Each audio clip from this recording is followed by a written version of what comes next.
So in today's video of food that Alex gets to eat, I've yet to get sponsored by anybody. But Taco John's, bro, potato Lays, we're gonna have to beep out the name of it because we're gonna say it's not suitable for some advertisers. But you know, we just say, Olay the day. That's all that I'm saying.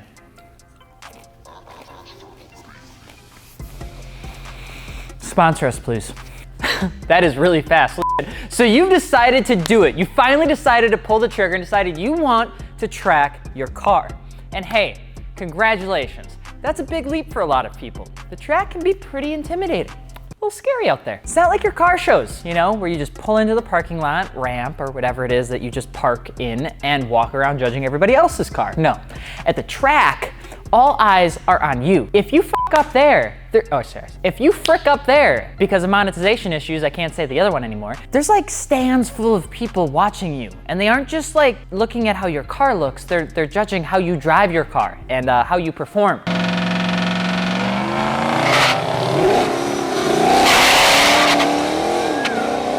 And if you're an underperformer, that can be a little humiliating. And if you're not, you know, if it's not nerve-wracking enough, the guy next to you that you're racing more than likely has more experience than you and is probably gonna make you look like an idiot, at least on your first pass.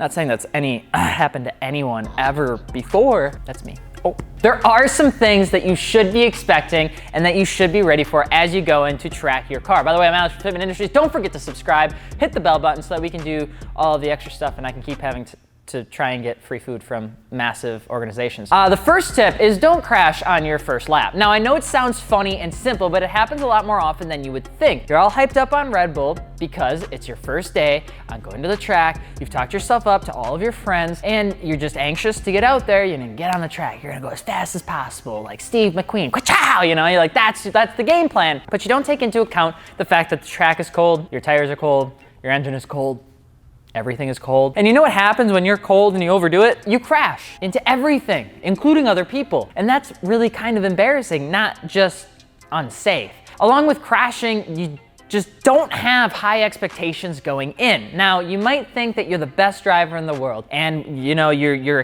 killer at changing lanes on the highway and you know when the light's gonna turn green, but that does not mean that you're the best driver in the world. That just means you can drive your car efficiently. But when you actually start driving on a track, your car will all of a sudden seem a bit harder to handle. You're all hyped up in the helmet, you got the helmet on, you're ready to go down the drag strip, you know, you're ready to kick it, you know, you're ready to go. Finally, your turn to run. You have traction control off.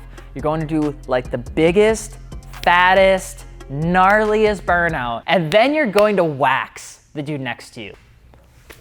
That's not gonna happen. You're gonna get to the water box. That part we have correct. You're gonna try to do a burnout, but you're probably gonna fuck it up because you're all nervous and you can't hear anything through your helmet, which throws you off more than you would think because you can't actually hear your car as well as you normally could. And then you're gonna inch towards the staging line and you're gonna realize that that's actually closer than you think, which is gonna make you overshoot it. Then that old grumpy old man in the middle is gonna be like, and then you're gonna try backing it up, but you're gonna start stumbling a little bit. Everything's really hot. And then the old guy's gonna get more aggravated and he's gonna do one of these, and then you're gonna move it far back, and then he's gonna tell you to stop, but you didn't stop because you accidentally slipped the clutch, so then the car jumps back a little bit further. Then you're gonna press on the brake, then you're gonna realize you're too far back at this point, and you're thinking at this point, why am I here?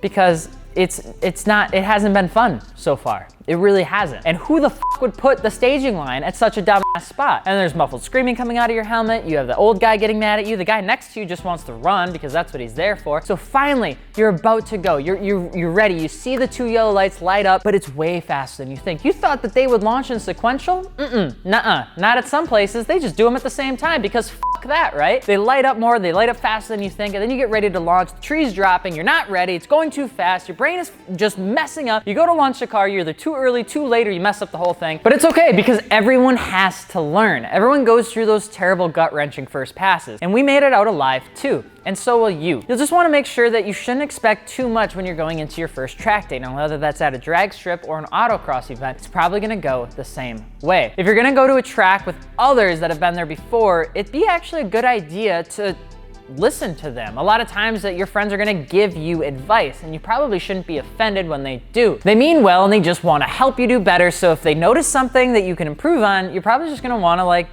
do it. You should be open to it because they see it and you don't. And unless you have a camera that's actually recording your track time or anything like that, they're going to be your eyes to improve your time. You'll actually more than likely be a better driver as a result of it too, because this is especially the case in autocross. It's not uncommon actually for other drivers or event organizers to ride with newbies and give pointers during your run. It's weird, it's slightly uncomfortable, but it helps everyone make improvements they just didn't know they needed to make. And that is probably one of the best things that you could possibly take advice on. Another thing to remember is if you're unfamiliar with the track, you're probably gonna wanna take some time to go through the event beforehand to see how everything works. You're gonna wanna watch the drivers, you're gonna see what they do, and as well as what the staff does, what they include, what they don't include, and what they want from drivers. Otherwise, you're just gonna go in blindly, and that's pretty much never a good thing. Pay attention to what supplies you'll need and what kind of helmet you need and all that sort of stuff. It even goes down into like clothing, because that's something that a lot of people have a tendency to forget about. Most tracks want you to wear pants and closed-toed shoes for your safety. Don't be like Claire, show up to the drag strip wearing shorts, because guess who had to sit on the bleachers and watch the whole time while her car was sitting in the pits?